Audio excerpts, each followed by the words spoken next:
सत्यभामा जी, कभी कभी होता है ऐसा, जब बहुत स्वामी से प्रेम मिलता है तो सेवक को कभी कभी लगता है कुछ तो है ला, तभी तो इतना स्वामी हम पर कृपाल हो रहा, और भी तो सब है। तो सत्यभामा जी को भी कभी कभी लीला है प्रभु की। नारद जी भगवान के मन है, सत्यभामा जी के पास एक दिन गए महल में, वो प्राय भ्रमण ही करते हैं। सत्यभामा जी ने प्रणाम किया, पास बैठे, बहुत प्रसन्न मुद्रा में नारद जी। सत्यभामा जी ने कहा कि गुरुदेव, जो बहुत प्रिय वस्तु हो, ऐसा सबको लगता है कि वो कभी हमसे बिछुड़े ना, और वो सदैव हमारे पास रहे, तो क्या उपाय किया जा सकता है? तो नारद जी ने कहा, सिद्ध उपाय है, शास्त्र सम्मत उपाय है, संत सम्मत उपाय है, उस प्रिय वस्तु का दान कर दे तो कई गुना बढ़ करके मिलती है। तो हमें प्रीतम बहुत प्यारे लगते हैं, क्या दान कर दो। किसको दान? वो हम ही बैठे, दान करो। बुलाए गए पंडित, संकल्प पढ़ा गया। अब इतने प्रभु लीला विहारी की सत्यभामा जी चुप रहो, शांत रहो, बैठे रहो, और मैं श्री कृष्ण का दान करती हूँ। नारद जी संकल्प में,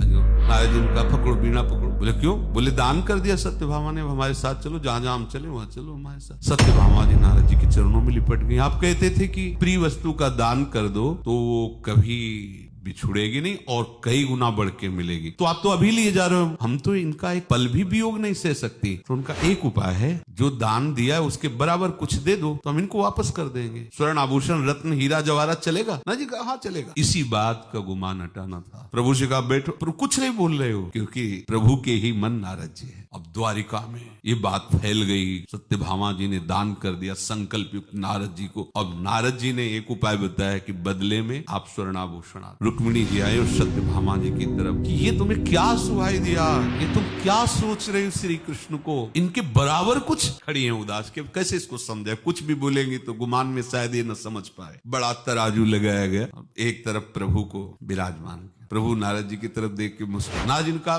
बस फटाफट लाओ अपने आभूषण चढ़ाओ। कुछ नहीं। रुक्मिणी जी कुछ नहीं, बहन बचा लीजिए, नहीं तो हम श्री कृष्ण के बिना जीवित नहीं रह सकती। हमारे पास के सारे आभूषण सब चढ़ गए, अगर बराबर नहीं होंगे तो श्री कृष्ण को ले जाएंगे नारद जी, और हम इनके बिना जी नहीं सकते। चुप रहे रुक्मिणी। अष्टपट रानियों के सबके आभूषण मंगाए गए और बड़ा तराजू का पड़ला सब चढ़ाए गए। द्वारिकाधीश की संपत्ति टस से मस नहीं हुई। अब तो ये नारद जी का नहीं दे पाएंगे ना, उठाओ बीणा चलो हमारे साथ। अब सत्यभामा जी चरणों में गिरी। नारद जी ने कहा तुम्हारे पास संपत्ति नहीं है ना? हाँ नहीं।